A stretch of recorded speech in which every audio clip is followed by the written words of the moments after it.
everybody, and welcome back to Hunt Valley's Level 1, Lesson 4 of Unit 1. It's so glad to have you here. My name is Kathy, if you forgot. I'm so glad to have you here. Val is not with us today, but she'll be back next week. What we're going to do today is we're going to actually review a whole bunch of things. And if you forget what the word review means, that means to go over all the things that we've talked about in the last couple weeks when we were here doing lessons. And we're going to also talk about the verb to be, and we'll talk about that in a minute. So also written up here on the board for everybody is our email address. If you guys have any questions or some of the homework from last week, if you guys remembered to do that, email it to us. We'll be able to check it. We'll be able to talk right back at you and be able to talk to you. Also, if you have any questions, I know we've talked a lot about filling out forms. We're going to talk about IDs. If you have questions or you're trying to fill something out, take a picture of it or write it down, type it in an email, and Val or I will be happy to try and help you with that information. So today we're going to talk about to be. To be is a verb, and we either say am, is, or are, depending upon how we use it. So we're going to say am when you use the I, which means myself, just about me. Only one person, just about yourself. And you're going to say, I am from, and whatever you want to say. This one says Mexico City. So let's try that again. I am from Mexico City. So now I want you guys to say it, and I'm going to point.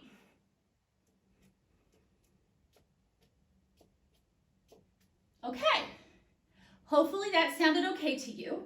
Sometime when we're together again, what we can do is we'll review this.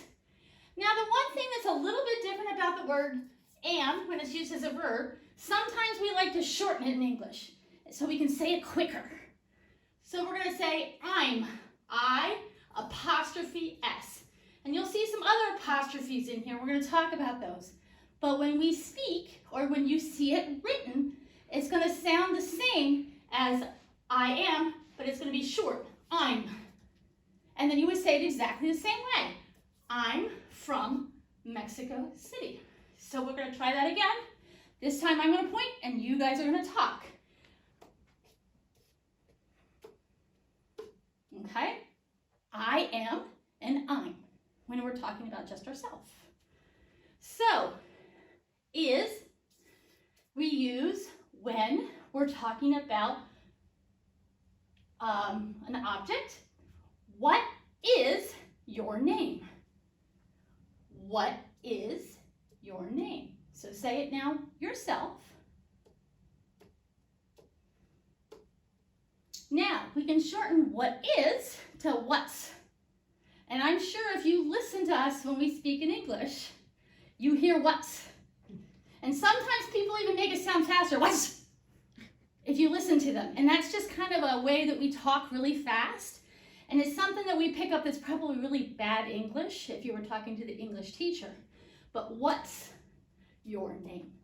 So it sounds very short, but it means the same thing as what is your name. Okay? Are, where are you from? Using it a little bit different, we're using it with the word where. Where are you from? Okay? I am, is, are. You guys need to practice that last one. So let's hear, I'm going to say it one more time. Where are you from?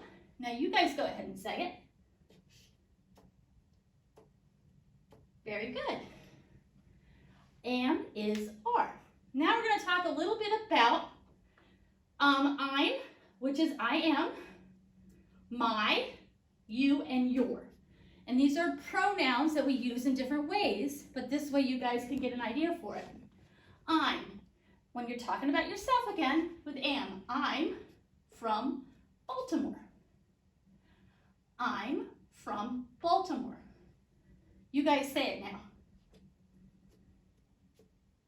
Okay? Now, my. This is when you're talking about something that's yours. Or my name is Kathy. Oh, I forgot to point. My name is Kathy. I'm talking about myself. My. You guys say it. And then you put in your name, whatever your name is, because I know your name's probably not Kathy. You. So when I'm asking about you guys that are listening, about someone that's next to you, where are you from? Where are you from? You guys go ahead and say it. Okay. Last thing we talk about, your. That's the same as you're possessing that. What is your name? Okay? What's your name? You guys go ahead and say it. What's your name? Good job, everybody. I'm so glad that you're helping me out. So now what we're going to do is we're going to go over here and we're going to take what we learned, okay?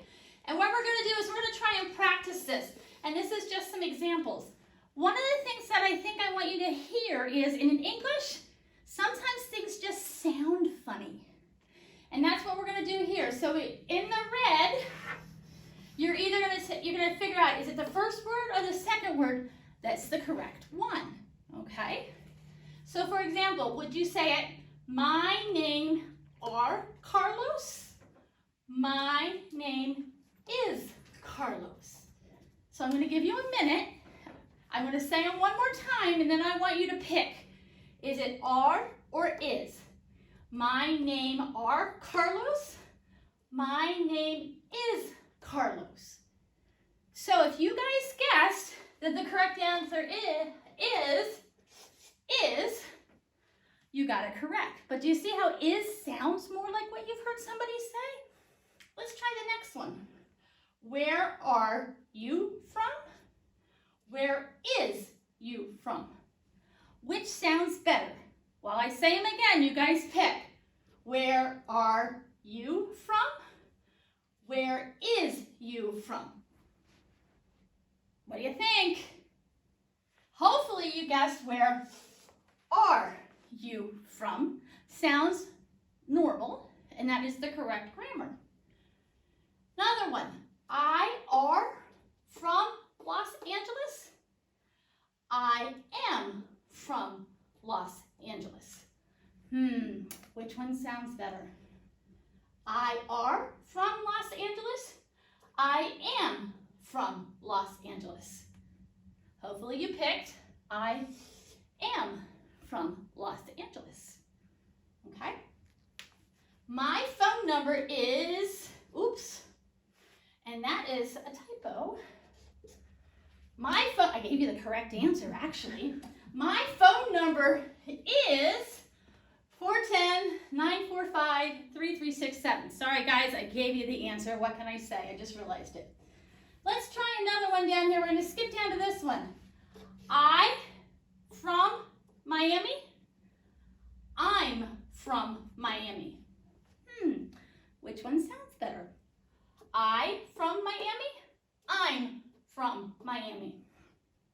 Hopefully you picked the I'm. I am.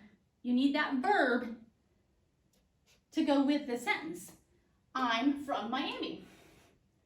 I'm address is 25 Center Street, or my address is 25 Center Street. I'm address or my address. Hopefully you picked my address.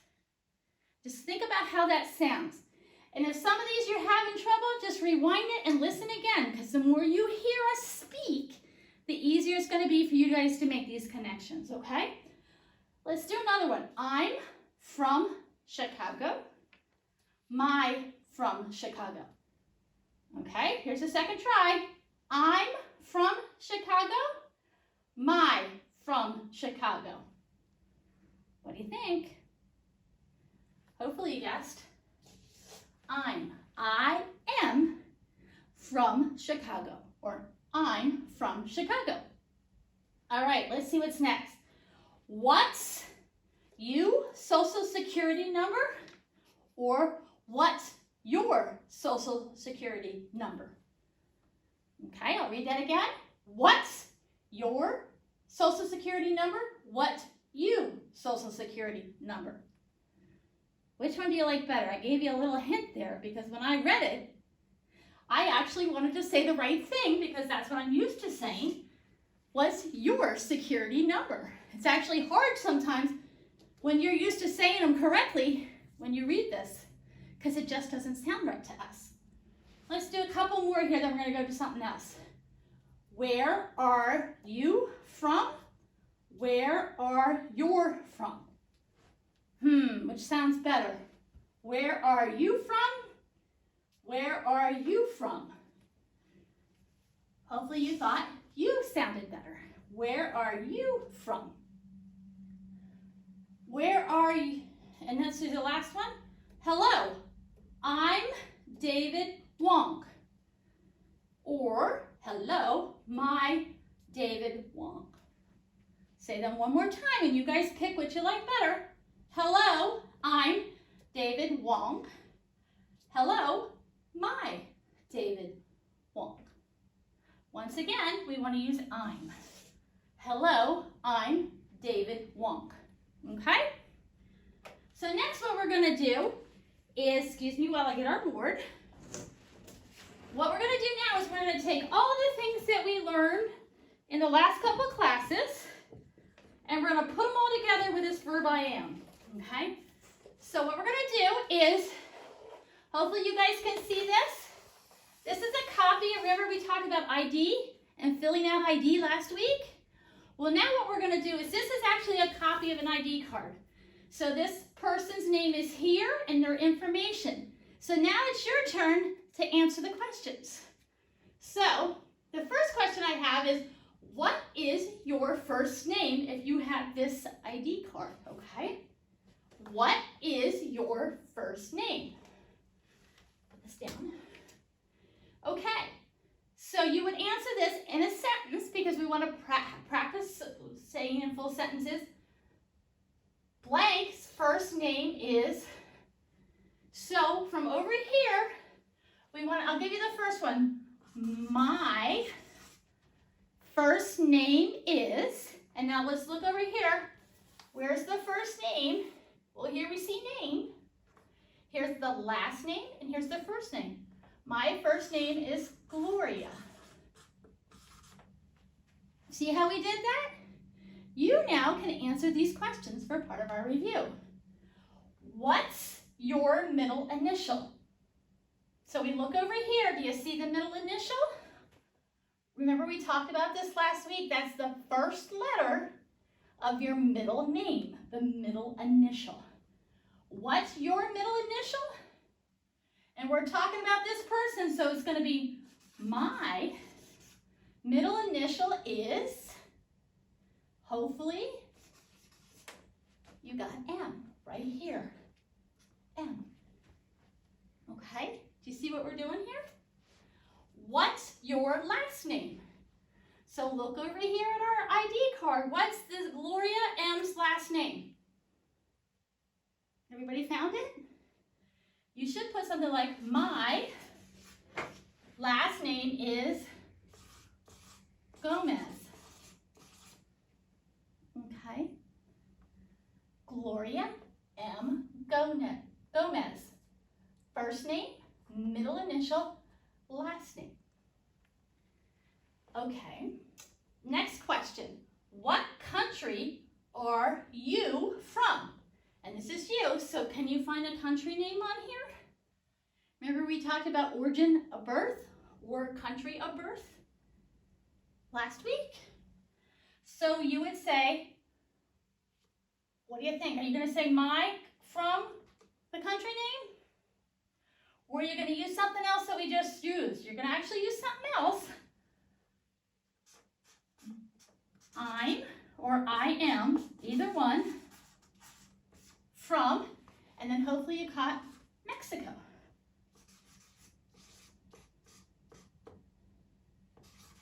Okay, so you can say I'm from Mexico or I am from Mexico. So we're using all the information on this card to fill out what information you need. Okay, so got that practice? We're going to try another one. I think we have enough time to try one more. I have one on the back side here, okay? And I'm going to flip it here. Time for 3. Okay. You ready? Can everybody see this next one here? So this is a student ID. So remember we talked about there's lots of different forms? Well, there's lots of ID. There's lots of different cards that we carry. We have maybe a permanent resident card like that other one was an example of. This is a student ID. Sometimes you have an ID you wear at work. You may have a driver's license. It has the same information on it. But when people ask you this information, you can look at the ID that you have and you'll know the answers to this. So, this is your ID. We're going to answer these questions. All right, here we go. This should be good practice for us. What is your first name? Look over here. What's this nice lady's first name? Everybody found it? So we're going to put that in. Her name is Helen. So let's make that into a sentence.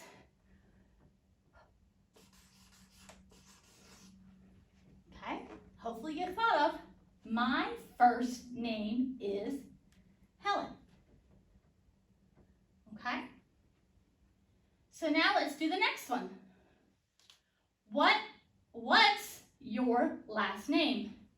So see how I switched up the question a little bit? What's your last name?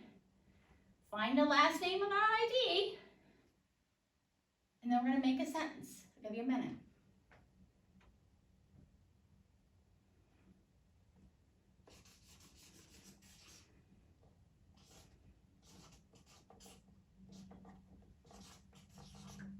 Okay, hopefully you got something similar.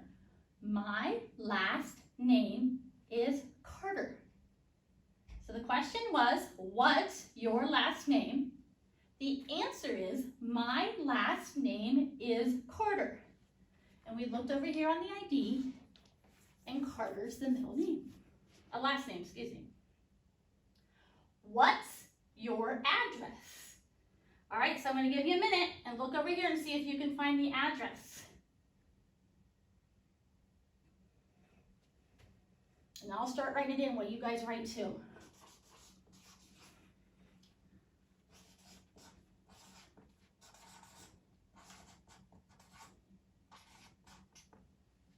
Okay. What's your address?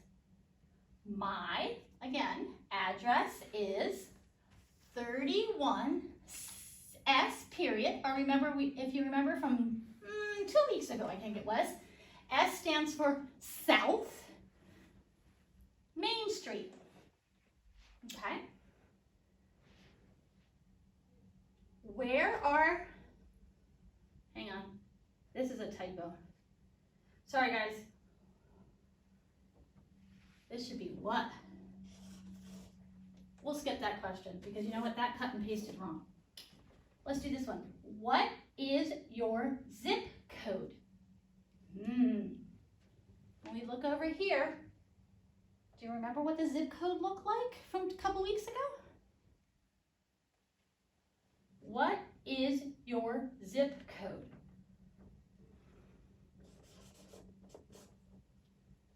I'm going to put the answer here, but you guys keep working on it. So hopefully you remembered from a couple weeks ago, my zip code is 97212. So if you remember from 2 weeks ago or a week ago, a zip code is 5 digits and it's specific to where you live for in the mail. And it's always listed right here after the city and state where you live. Okay? All right. I'm going to put this away for a minute. So, we talked about I am, what is, where are. We talked about my, your, you, and your. Okay? Hopefully that, guys, helped. If you want any of this information, just shoot me an email. Or excuse me, I should say send me an email and I will send it to you. Shoot is another way. It's not like we shoot something at someone. That's another word for send that we use. That's a word that we use. We don't even think we use. Sorry about that.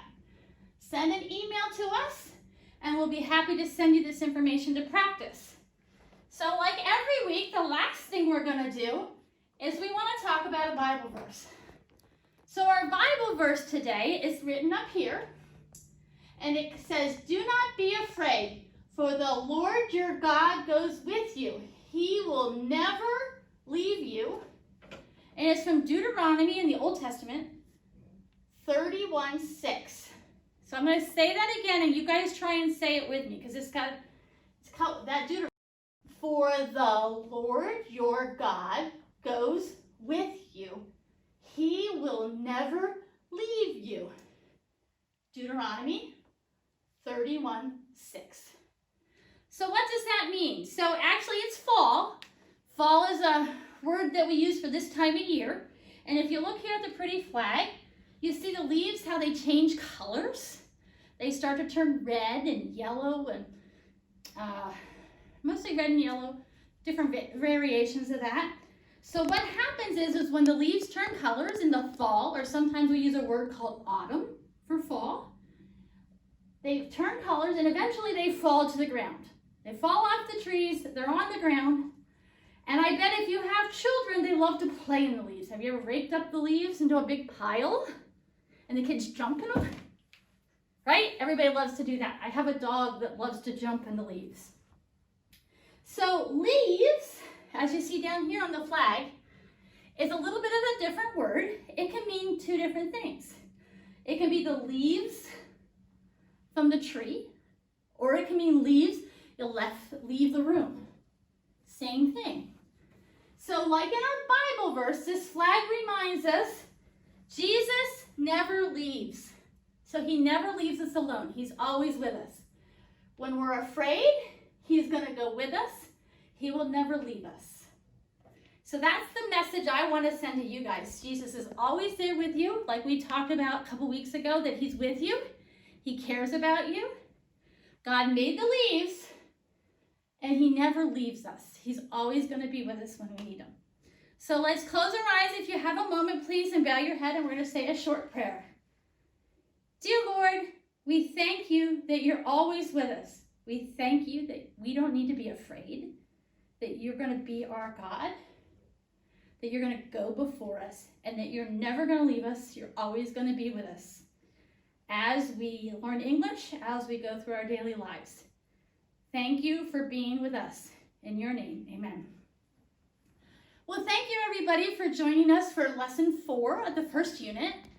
The next time we're together, we'll be moving on to the second unit, and we're going to be learning lots of different words about objects, things in the classroom that you see, things in your house that you're going to see. So join us again for our next lesson. I look forward to hearing you. Next Wednesday night, we'll have another video ready for you. Have a great night, everybody. Bye-bye.